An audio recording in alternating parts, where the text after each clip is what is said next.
그래서 히브리서 6장에 있는 말씀을 가지고 그리스도의 도의 초보에 대해서 함께 살펴보고 있습니다. 히브리서 6장 1절에서 3절 그리고 9장 27절에서 28절입니다. 우리 먼저 히브리서 6장 1절에서 3절에 있는 말씀을 우리 한 목소리로 읽겠습니다. 그러므로 우리가 그리스도의 도의 초보를 버리고 죽은 행실을 회개함과 하나님께 대한 신앙과 세례들과 안수와 죽은 자의 부활과 영원한 심판에 관한 교훈의 터를 다시 닦지 말고 완전한 대로 나아갈지니라. 하나님께서 허락하시면 우리가 이것을 하리라. 아멘. 우리 9장 27절에서 28절입니다. 함께 읽겠습니다. 한 번 죽는 것은 사람에게 정해진 것이요 그 후에는 심판이 있으리니 이와 같이 그리스도도 많은 사람의 죄를 담당하시려고 단번에 들임받으셨고 구원에 이르게 하기 위하여 죄와 상관없이 자기를 바라는 자들에게 두 번째 나타나시니라. 아멘. 오늘도 살아계신 하나님 앞에 기쁨과 감사로 예배하며 나아가는 저와 여러분 되시기를 주님의 이름으로 축원합니다. 우리가 하나님의 말씀을 붙들 때 하나님의 말씀이 우리의 삶을 붙드는 역사가, 그 은혜가 우리의 삶에 있기를 주님의 이름으로 축원합니다. 초기 그리스도인들은 그리고 교회는 오랜 세월에 걸쳐서 박해를 받아야 했습니다. 특별히 로마로부터 박해를 받았죠. 사실 로마는 여러 종류의 신을 섬기는 다신교 국가였기 때문에 그들의 정복한 지역의 신들도 다 인정해주고 받아들이고 흡수하는 편이었습니다. 그래서 종교에 대해서는 관용적이었죠. 어떤 특정한 종교를 믿는다고 핍박하거나 박해하지 않았었습니다. 그런데 유독 기독교가 로마의 핍박과 박해의 대상이 되었던 건 다분히 정치적인 이유가 있었다고 합니다. 첫 번째 이유는 그리스도인들의 주는 로마 황제가 아니라 예수님이었기 때문에 그렇죠. 주라는 큐리오스라고 하는 이 명칭은 오직 로마 황제를 향할 수만, 로마 황제만 향할 수 있었기 때문에 다른 사람을 주로 고백하는 그리스도인, 그들이 충성하는 대상이 로마 황제가 아니라 예수 그리스도였다는 그 사실 하나만으로도 충분히 대상이 될 수 있었고, 특별히 로마 정부가 정치적인 수단으로 로마의 적으로 돌려서 모든 로마인들의 시선을 정부가 아니라 기독교인들을 향하게 해서 그 핍박의 대상이 되게 할 수 있었던 좋은 조건을 갖추고 있었던 거죠. 그런 모든 박해 속에서 그리스도인들이 견딜 수 있었던 소망은 예수님께서 죽지 않고 다시 살아나셨다는 사실, 그리고 하늘에 오르셨고 그리고 올라가신 그대로 다시 오시겠다고 약속하셨기 때문에 그렇습니다. 사도행전 1장 9절에서 11절의 말씀을 보면 예수님께서 승천하신 후에 그 제자들이 예수님 올라가신 그 하늘을 이렇게 멍하니 바라보고 있으니까 천사들이 나타나서 지금 너희들 뭐 하고 있느냐, 예수님 말씀하신 대로 가서 기도하고 있어라, 성령이 임할 때까지 라고 하시면서 하는 말이 뭐냐면 예수님께서 가신 그 모양대로 다시 오실 것이다 라고 약속한 바가 있습니다. 그래서 그 다시 오실 주님께서 이제 당신을 기다리는 자들을 하나님께서 하나님의 완전한 나라의 백성으로 삼아 주실 것, 그리고 그들을 핍박하고 괴롭히고 주님을 부인하던 자들을 심판하실 것을 믿고 있었습니다. 최후 승리, 그것을 고대하고 있었던 거죠. 그래서 이것이 신앙의 중요한 고백으로 남았습니다. 우리가 신앙 고백인 사도신경을 고백할 때마다 저리로서 산자와 죽은 자를 심판하러 오시리라 라고 고백하고 있죠. 그 고백으로 그렇게 남게 된 것입니다. 그래서 예수님께서 다시 오시는 것과 그리고 오셔서 심판하실 것에 대한 이 교리는 기독교 신앙의 가장 중요한 내용이 되는 것입니다. 그런데 문제가 있었습니다. 그날이 금방 오지를 않았다는 거예요. 시간이 점점 흘러갔습니다. 기독교인들이 박해받는 게 10년, 20년이 아니라 100년, 200년, 이제 250년을 거쳐가고 있는 중이었습니다. 그러니까 그 마음이, 그 소망이 너무나도 멀게 느껴지고 더디 오는 것 같은 겁니다. 그래서 결국 그 마음과 믿음이 흔들리고 있었던 거예요. 그래서 히브리서 기자는 너희들의 믿음의 터를 단단하게 해라 라고 말씀하시면서 영원한 심판에 대한 교리를 다시 한번 상기시켜 주고 있는 것입니다. 그래도 그때가 너무나도 오지 않으니까 궁금한 거예요. 언제 옵니까? 그때가 언제입니까? 라고 묻죠. 그때를 궁금해하는 이들에게 성경은 뭐라고 대답하느냐? 그날이 도둑같이 임한다. 또 알지 못하는 때 온다 라고 이야기하죠. 예수님도 이렇게 말씀하십니다. 우리 말씀을 찾아보겠습니다. 마태복음 24장입니다. 마태복음 24장 36절에서 39절에 있는 말씀 보도록 하겠습니다. 오늘은 마음의 준비를 하셔야 할 게 성경을 많이 찾을 겁니다. 마태복음 24장 36절에서 39절, 24장 36절에서 39절입니다. 우리 함께 읽습니다. 그러나 그날과 그때는 아무도 모르나니 하늘의 천사도 아들도 모르고 오직 아버지만 아시느니라. 노아의 때와 같이 인자의 임함도 그러하리라. 홍수전에 노아가 방주에 들어가던 날까지 사람들이 먹고 마시고 장가들고 시집가고 있으면서 홍수가 나서 그들을 다 멸하기까지 깨닫지 못하였으니 인자의 임함도 이와 같으리라. 예수님도 그때를 모른다라고 말씀하십니다. 그리고 그때를 사람들이 모를 것이다 말씀하시죠. 그래서 이 마지막 날의 심판에 대해서 예수님 다시 오시는 것과 이 심판의 스케줄을 따주는 것은 아주 의미가 없는 일입니다. 그런데 이 이슈, 최후 심판, 종말 이러면 우리가 제일 관심 있는 게 그거예요. 언제, 때, 스케줄을 여전히 궁금합니다. 그래서 온갖 미혹하는 자들이 나타납니다. 누구라도 종말에 관하여 여러분에게 시간을 제시하거나 스케줄을 얘기하는 사람이 있으면 무조건 사기꾼인 줄 아시고 제끼시면 됩니다. 피하시면 됩니다. 종말에 대한 영화도 참 많이 나와요. 그만큼 사람들이 그걸 궁금해한다는 겁니다. 온갖 재난이 일어나갖고 지구가 다 이렇게 망하는 2012라는 영화가 있었고요. 그 전에는 지구의 해성이 충돌한다고 해서 했던 딥이펙트 이런 영화, 아마겟돈 같은 영화도 있었고요. 또 빙하기가 와서 지구가 멸망할 거다라 했던 투모로우라는 영화도 있었습니다. 1992년 10월 28일 혹시 기억하십니까? 너는 없었는데, 태어나지도 않았는데. 1992년 10월 28일 무슨 일이 있었는지 혹시 아시는 분 있으신가요? 추억 속에, 그때 제가 따져보니까 그때 12살이더라고요. 그랬는데도, 제가 그렇게 어린 나이였는데도 그때 큰 일이 있었던 건 기억이 납니다. 무슨 일이 있었냐면 어떤 교회에서 휴거가 있을 거라고 했습니다. 그게 다미성교회 사건인데요. 그래서 지구의 종말이 찾아온다고 난리가 났습니다. 우리나라뿐만 아니라 세계의 그 기자들이 그 교회 앞에서 휴거의 순간을 촬영하려고 기다리고 있었던 그런 일이었죠. 근데 있었나요? 아무 일도 일어나지 않았습니다. 더 웃긴 건 그 사건의 주인공이 누구냐면 이장님이라는 자칭 목사였는데 이 사람이 그 자리에 없었다는 겁니다. 이 사람은 그때 뭐 하고 있었냐면 감옥에 있었어요. 이유는 이때가 92년 10월 28일입니다. 근데 93년에 만기되는 그 무슨 채권을 구입한 게 이제 그게 외환 이런 보유법 그런 위반이 되어서 감옥에 잡혀간 거예요. 근데 92년 10월 28일 날 휴거가 있고 종말이 있을 거라고 했고 그 교주는 93년도에 만기되는 채권을 샀어요. 그 자체가 코미디고 사기꾼이라는 걸 증명하는 거죠. 가장 최근에 있었던 사기극 중에 하나는 뭐냐면 그 영화 2012에 발맞춰서 2012년 12월 21일에 종말이 온다고 한 적이 있었습니다.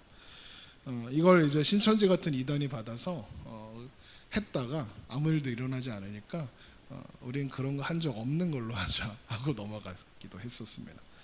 또 어떤 여자 전도사가 나타나서는 2014년 12월에 한반도에 전쟁이 난다고 그래서 회개하지 않으면 한반도가 망한다고 막 그런 예언을 했었는데 그 여자가 아직도 활동을 하고 있어요. 미치겠어요 아주.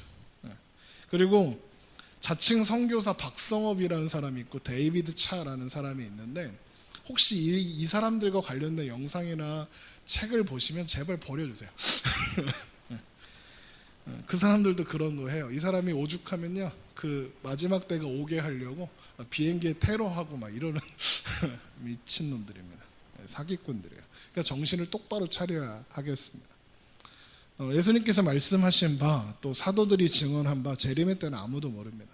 그래서 사람들 중에 어떤 선교단에서는 그 재림의 때를 빨리 오게 하겠다고, 그 재림의 때가 언제냐 그 말씀을 찾아요. 그래서 땅끝까지 복음이 전해진 때다 이렇게 얘기하면서 그 땅끝이 예수님께서 온 예루살렘과 온 유대와 사마리아와 땅끝까지 복음이 전해진다 하셨으니까, 그럼 땅끝이 어디예요? 지구는 둥그니까 시작한 데다. 예루살렘까지 복음이 전해지면 마지막 날이 온다고.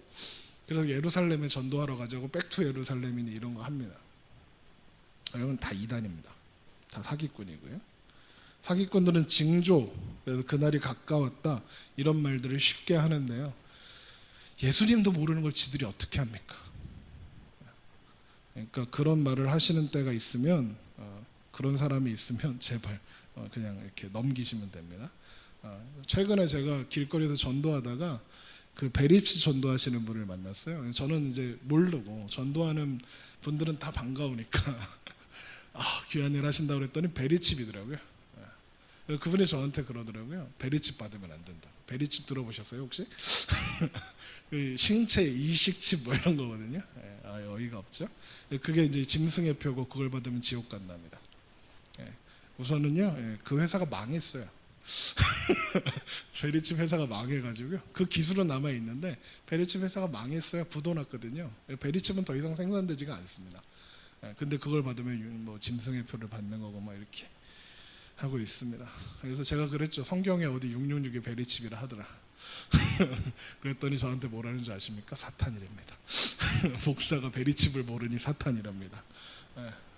정말 화가 나서 여러분, 다 사기입니다.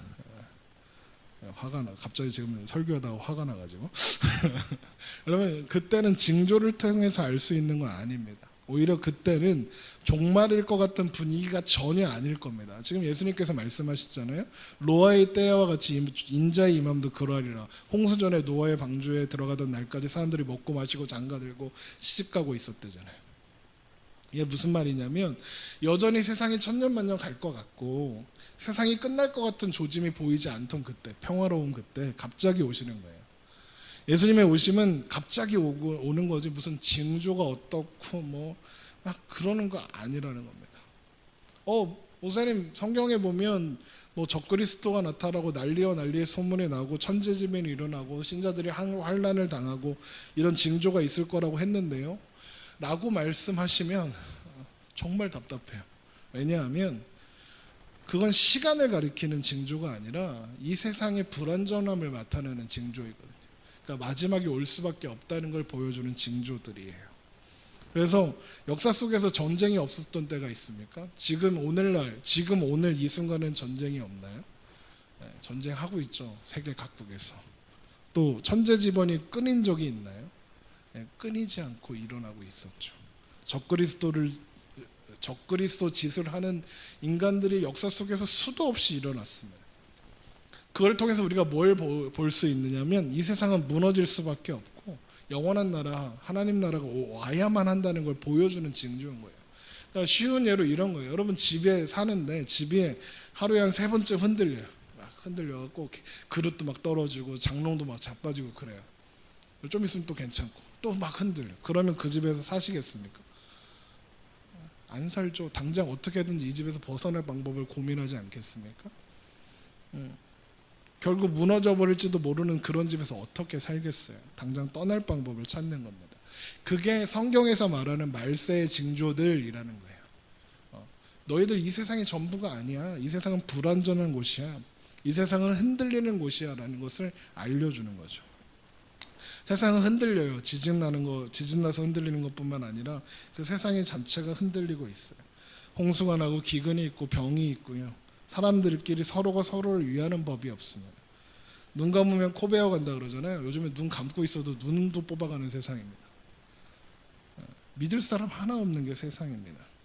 이런 것들이 우리가 이 세상에서 기대할 수 있는 것이 없다는 것을 보여주는 뚜렷한 증거가 되는 거예요. 그래서 이 세상은 끝날 수밖에 없다라는 것들을 보여주는 거죠. 영원한 나라가 오셔야 한다는 것을 보여주고 있는 겁니다. 그런데 주님이 언제 오실지 모르잖아요. 그래서 성경은 늘 준비하고 있어야 한다. 그때가 언제일지 모른다. 그러니까 늘 준비하고 있어라 라고 말씀하십니다. 그럼 어떻게 준비해야 하느냐? 이게 중요하겠죠. 내용으로 준비하고 자세와 태도로 준비하고 믿음으로 준비하는 겁니다. 보이는 것으로 준비하는 것이 아니라 믿음에 대해서 믿음으로 준비하는 겁니다. 그런데 문제는 그날에 대해서 관심이 없다는 거예요. 노아의 때처럼 그날이 오지 않을 것처럼 사람들이 살아요. 관심이 없어요. 세상 사람들은 그렇다 치고 그리스도인들도 하나님의 심판날에 대해서는 크게 관심이 없어요. 안 올 것 같죠. 그날을 기대하고 기다리라 했는데 기대하기는커녕 인식조차 못하고 사는 것 같아요. 여러분, 제가 분명하게 말씀드리지만 그날은 분명히 옵니다. 반드시 옵니다. 오늘 말씀에 히브리서 9장 27절에 한 번 죽는 것은 사람에게 정해진 것이요 그 후에는 심판이 있으리니 하셨죠. 여러분, 죽지 않을 사람은 아무도 없잖아요. 제가 이제 청소년 집회 때 너희들 다 죽는다 그러면 애들이 감이 안 오나 봐요. 청소년들이니까 안 죽을 줄 알아요, 지들은. 그래갖고 오토바이 탈 때 헬멧도 안 쓰고 다니고요. 막 한 3m 되는 담에서 막 뛰어내리고 그래요. 안 죽는 줄 알고. 그런데 다 죽는다 그래요. 그래서 애들이 왜 이렇게 감이 없잖아요. 그럼 제가 좀 심한 말로 안 죽을 것 같은 사람 오라고, 내가 죽여주겠다고 이런 말도 해요. 실제로 그러진 않으니까요. 여러분 걱정하지 마시고. 모든 사람이 죽는 것이 당연한 것처럼 심판의 날도 당연히 임할 겁니다. 그날은 어떤 날이냐? 우리 데살로니가 후서 1장 6절을 보겠습니다. 데살로니가 후서 1장 6절입니다.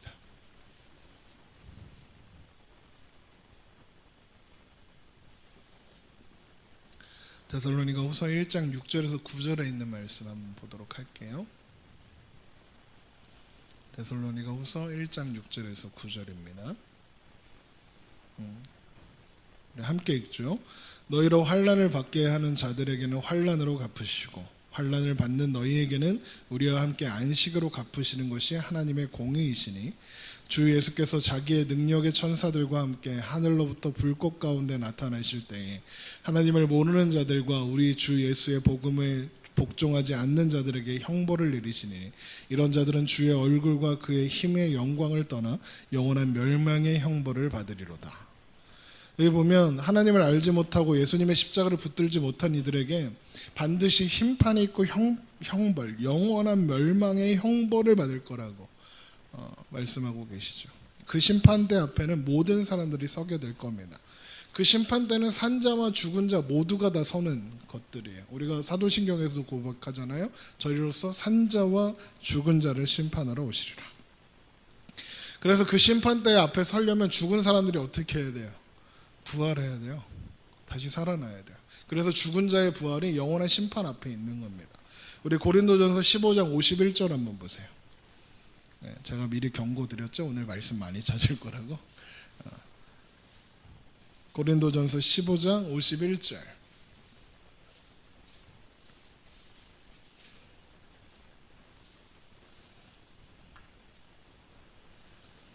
고린도전서 15장 51절 52절까지 보겠습니다. 우리 함께 보죠. 보라, 내가 너희에게 비밀을 말하노니 우리가 다 잠잘 것이 아니요 마지막 나팔에 순식간에 홀연히 다 변화되리니 나팔 소리가 나매 죽은 자들이 썩지 아니할 것으로 다시 살아나고 우리도 변화되리라. 죽은 자들이 다 살아납니다. 그래서 그리스도의 도의 초보에 죽은 자의 부활과 영원한 심판이 같이 연결되어 있는 겁니다. 그때 어떤 일이 일어나느냐? 책이 펴질 겁니다. 요한계시록 20장 12절입니다. 한번 찾아보세요. 요한계시록 20장 12절. 책들이 펴지고 그 책에는 뭐가 기록되어 있냐면 그 사람들이 한 일들에 대해서 기록되어 있습니다. 그래서 그 일들에 대해서 심판을 받게 되는데 요한계시록 20장 12절입니다. 요한계시록 20장 12절 우리 함께 봅니다.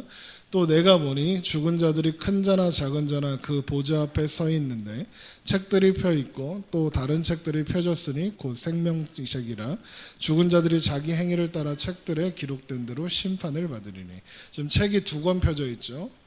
책들이 있고 책이 하나 펴져 있습니다.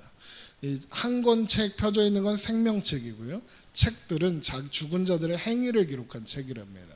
그 심판대 앞에서 그 책에 기록된 대로 다 심판을 받을 건데, 그 심판 받기 전에 그 심판대 앞에서 모든 사람들이 자기의 그 책에 적힌 내용을 자기 입으로 시인해야 합니다. 로마서 14장 10절 한번 보세요.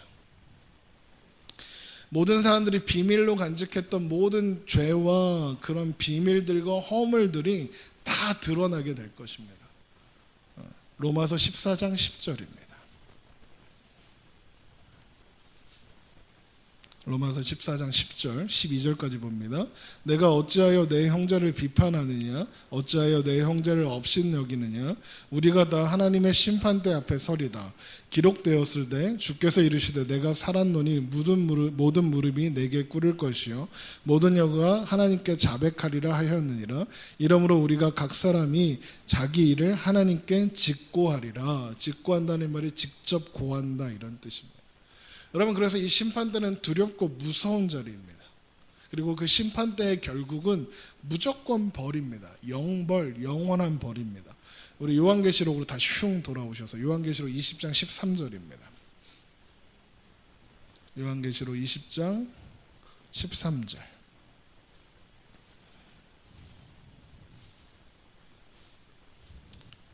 요한계시록 20장 13절 제가 읽겠습니다. 바다가 그 가운데서 죽은 자들을 내주고 또 사망과 음부도 그 가운데서 죽은 자들을 내주매. 지금 죽은 자들이 지옥에서 올라오는 장면이에요. 그리고 각 사람이 자기의 행위대로 심판을 받고 사망과 음부도 불못에 던져지니 이것이 곧 둘째 사망 곧 불멸이라. 누구든지 생명책에 기록되지 못한 자는 불못에 던져지리라. 불못, 영원한 심판에 던져지게 되는 겁니다. 여러분, 그래서요, 이 심판대는 무조건 가면 안 됩니다. 가면 심판받으니까요. 그냥 가면 거기는 무죄가 없습니다. 다 유죄입니다. 그리고 다 지옥 갈 겁니다. 피해야 합니다. 그 심판대 가면 안 됩니다. 그러면 그 심판대를 피할 방법이 있다는 거겠죠. 그 심판을 피할 방법은 오늘 본문에 그 힌트가 있죠. 히브리서 9장 27절 28절. 한번 죽는 것은 사람에게 정해진 것이요 그 후에는 심판이 있으리니 이와 같이 그리스도도 많은 사람의 죄를 담당하시려고 단번에 드린 바 되셨고 구원에 이르게 하기 위하여 죄와 상관없이 자기를 바라는 자들에게 두 번째 나타나시리라. 예수님께서 죄를 담당하시려고 단번에 들이신 바 되셨고 우리의 죄를 위하여 대신 죽으셨고 그 피로 우리를 구원하셨다는 거죠. 이제 그 피를 믿는 자마다 그 영벌 앞에 놓여있는 심판대를 피할 겁니다. 요한복음 3장 18절. 다른 사람이 말한 것보다 예수님께서 말씀하신 것이 제일 확실하잖아요. 요한복음 3장 18절. 요한복음 3장 18절입니다. 그를 믿는 자는 심판을 받지 아니하는 것이요 믿지 아니하는 자는 하나님의 독생자의 이름을 믿지 아니하므로 벌써 심판을 받은 것이니라. 믿는 사람은 심판을 받지 않습니다. 5장 24절. 요한복음 5장 24절입니다. 요한복음 5장 24절. 우리 함께 읽겠습니다. 내가 진실로 진실로 너희에게 이르노니 내 말을 듣고 또 나 보내신 이를 믿는 자는 영생을 얻었고 심판에 이르지 아니하나니 사망에서 생명으로 옮겼느니라. 여기서 중요한 표현이 이거예요. 나 보내신 이를 믿는 자는 영생을 얻었고입니다. 얻을 거라는 게 아니라 얻었고입니다. 우리가 예수 그리스도의 십자가를 통과하여 예수님의 믿음 안에 있는 자들은 영생을 얻었습니다. 얻을 예정이 아니라 우리 이미 영생을 살고 있는 존재들입니다. 그런데 심판에 이르지 않게 됩니다. 예수님을 믿을 때 우리는 심판에 이르지 않게 하시고 영생을 주시는 겁니다.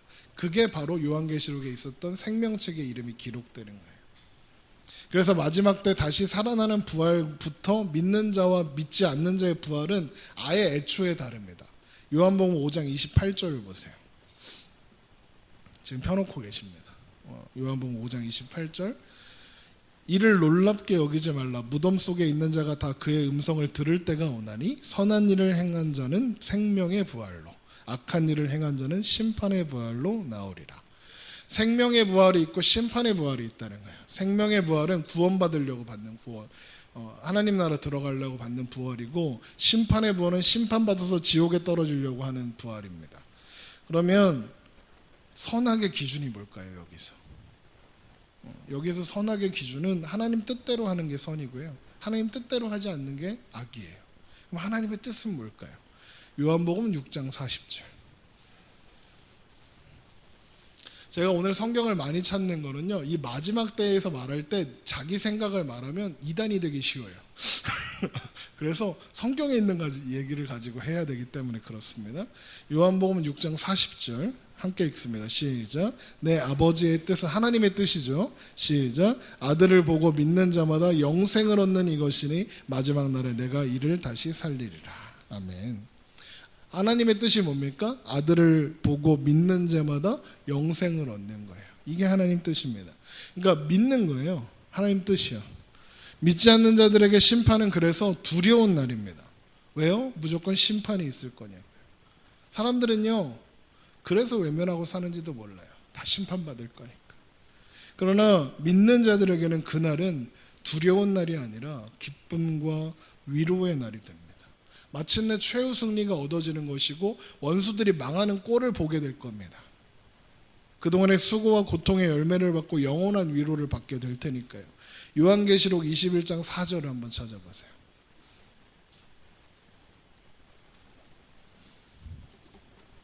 요한계시록 21장 4절.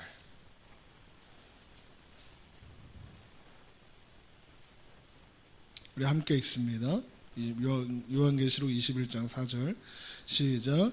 모든 눈물을 그 눈에서 닦아주시니 다시는 사망이 없고 애통하는 것이나 곡하는 것이나 아픈 것이 다시 있지 아니하니니 처음 것들이 다 지나갔습니다. 그래서 예수 믿는 우리들은 예수 이름 안에서 그날을 고대합니다. 그래서 요한계시록 22장 20절 한번 찾아보세요. 사도 요한이 이 모든 말씀을 듣고 나서 그가 이렇게 고백한 것처럼 모든 교회와 모든 그리스도인들은 동일하게 고백할 수밖에 없습니다. 요한계시록 22장 20절 함께 읽습니다. 이것들을 증언하신 이가 이르시되 내가 진실로 속히 오리라 하시거늘 아멘. 주 예수여 오시옵소서. 이게 찬양으로 남았어요. 마라나타 하거든요. 마라나타 주 예수여 어서 오시옵소서라는 뜻입니다. 우리는 그렇게 그 날을, 심판날을 간절한 소망 가운데 기다립니다. 그리고 기대합니다. 그 날을 우리는 믿음으로 기다리고 살아가고 있습니다. 우리 이제 알았잖아요. 예수님 다시 오실 것과 그날이 심판날인 동시에 우리의 최후의 승리의 날인 줄 알았잖아요. 그러면 이제 우리는 뭘 해야 할까요? 예전에 어떤 이 질문을 이제 아이들한테 했더니 그럼 맨날 교회에서 살죠. 맨날 예배하고 기도하고 그러면 되지 않을까요? 뭐 이렇게 대답하는 친구가 있었는데요. 그리면 그게 좋을 것 같죠. 이렇게 예배하는 중에 예수님 다시 오셔서 이렇게 하면 그리면 좋을 것 같은데, 그러면 어떤 개그맨이 그런 유행을 했었더라고요. 소는 누가 키우나 이런 적이 있거든요. 기억하세요? 아무도 안 왔네. 소는 누가 키웁니까? 다 예배드리고 앉아있으면. 이렇게 가서 돈도 벌고, 이렇게 가서 이렇게 쌀도 만들고 해야 될 거 아닙니까? 소는 누가 키웁니까? 그럼 뭘 해야 하느냐? 예수 믿는 자들은 그날을 기다리면서 어떻게 해야 하느냐? 예수님께서 그날에 대해서 말씀하신 것에 힌트가 있습니다. 우리 마태복음으로 돌아가서 마태복음 24장 36절.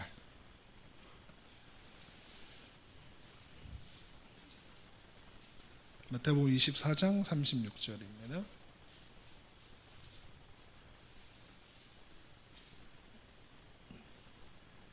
41절까지 보겠습니다. 시작. 그러나 그날과 그때는 아무도 모르나니 하늘의 천사들도 아들도 모르고 오직 아버지만 아시느니라. 노아의 때와 같이 인자의 임함도 그러하리라. 홍수 전에 노아가 방수에 들어가던 날까지 사람들이 먹고 마시고 장가들고 시집가고 있으면서 홍수가 나서 그들을 다 멸하기까지 깨닫지 못하였으니 인자의 임함도 이와 같으리라. 그때 두 사람이 밭에 일하고 있음에 한 사람은 데려가고 한 사람은 버려둠을 당할 것이요 두 여자가 맷돌질을 하고 있음에 한 사람은 데려가고 한 사람은 버려둠을 당할 것이니라. 보세요. 두 사람이 밭에 있는데 한 사람은 데려가고 한 사람은 내버려 두신답니다.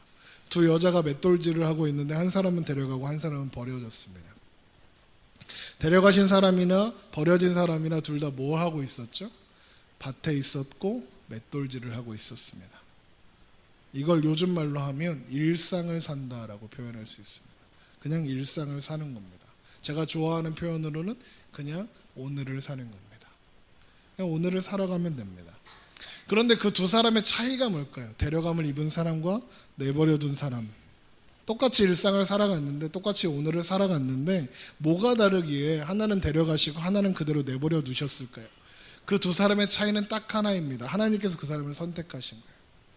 선택하셔서 그 사람의 인생에 예수님 찾아오셔서 그 사람으로 하여금 예수님을 믿게 하시고 십자가를 통과하게 하셔서 이제 하나님의 사람으로 세우셨기 때문에 그래요. 그 삶에 예수 그리스도의 이름이 있느냐, 그게 다른 거예요. 그 일상에 그 삶에 예수님의 십자가가 세워져 있느냐, 그게 다른 거예요. 하나님을 알지도 못하던 자를 태초부터 예정하셔서 부르시고 하나님의 자녀로 삼으시고 인생 여정 어딘가에서 예수님을 만나게 하시고 십자가를 통과하고 온갖 삶의 여정을 통해서 온전한 하나님의 사람으로 만들어가는 그 사람을 데려가시는 거예요.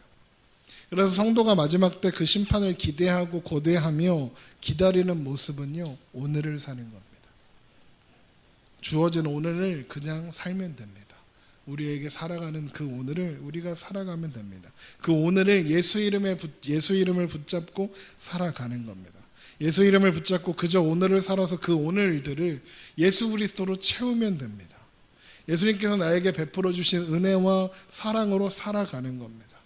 우리 베드로전서 4장 7절 한번 찾아보겠습니다.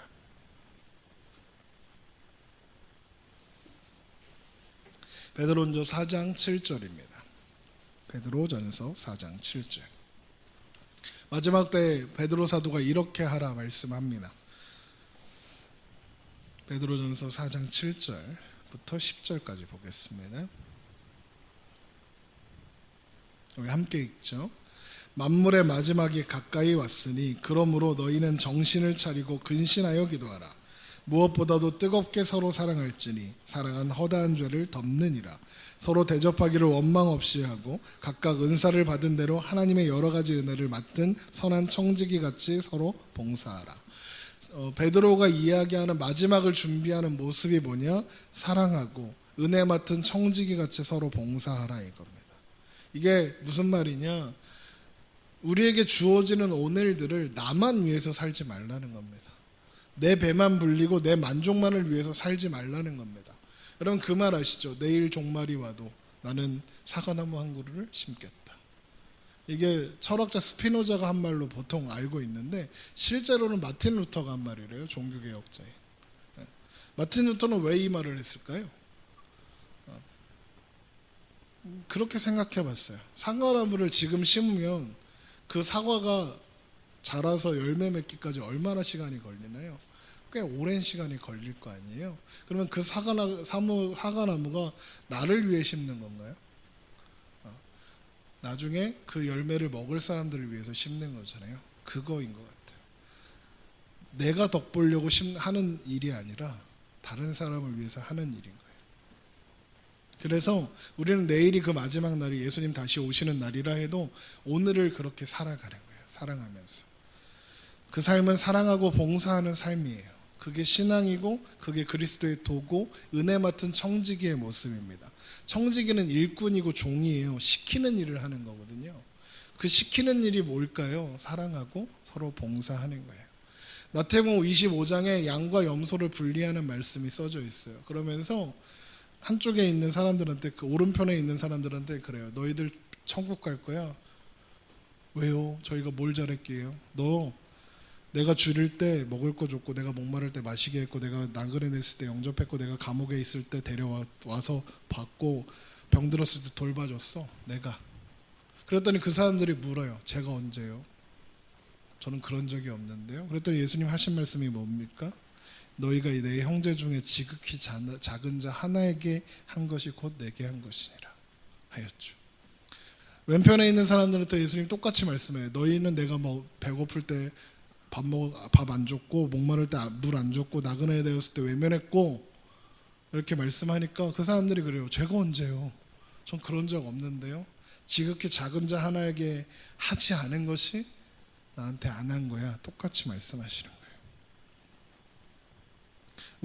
우리가 살아가는 그 오늘들 속에서 우리가 해야 하는 선한 청지기의 삶은 뭐냐면, 오늘 우리가 만나는 사람들 앞에서 선한 이웃으로 사는 거예요. 줄인 자를 먹이고, 목마른 자를 마시게 하고, 외로운 자의 친구가 되어주는 것. 이웃들 앞에 그리스도인으로 사는 거예요.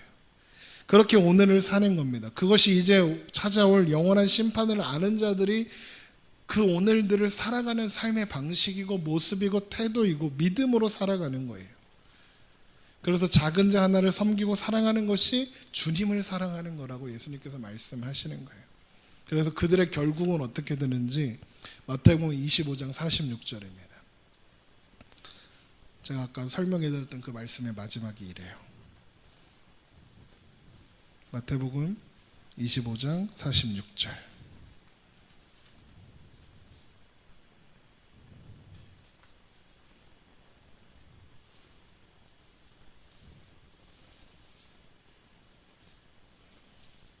마태복음 25장 46절.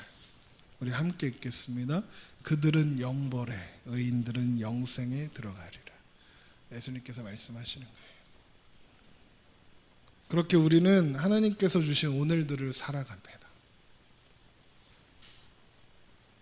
우리가 만나는, 우리의 오늘들을 통해서 만나는 그 한 사람에게 좋은 사람이 되어주는, 좋은 사람인데 그냥 좋은 사람 말고 그리스도인으로서 좋은 사람이 되어주는 겁니다. 여러분, 그리스도인들을 자처하는 사람들이요, 때로는 너무 사탄 같아요. 선한 이웃은커녕, 좋은 이웃은커녕 정말 나쁜 이웃이 되어 버릴 때가 너무나도 많은 것 같아요. 그런데 우리는 그 오늘들에 좋은 이웃으로, 선한 이웃으로, 줄인 자를 먹이고 목마른 자를 마시며 외로운 자의 친구가 되어주는 그 일로 부름받고 있는 거예요. 우리가 마지막을 아는 자라면, 예수님께서 다시 오실 것과 그날에 우리가 얻게 될 그 최후 승리를 아는 자들이라면, 우리의 삶을 통해서 예수 그리스도가 증거되고 드러나고 나타나게 해야겠죠. 우리는 심판과 상관없는 사람들이에요. 생명책에 기록된 자들은 다 영생을 얻을 거니까요. 그런데 그 영생을 얻을 자들의 삶의 태도는 달라야 하잖아요. 그리스도로 채워가야 하잖아요. 예수님께서 지금 우리에게 그거 말씀하시는 거잖아요. 우리에게 살아가는 오늘, 그 오늘들을 어떻게 살아갈지, 하나님께서 은혜로 허락하신 그 오늘을 예수 안에서 충성하며 살아가는 그 오늘들로 채워지게 되기를 예수님의 이름으로 축원합니다. 하나님이 그렇게 하실 것입니다. 우리 함께 찬양하죠.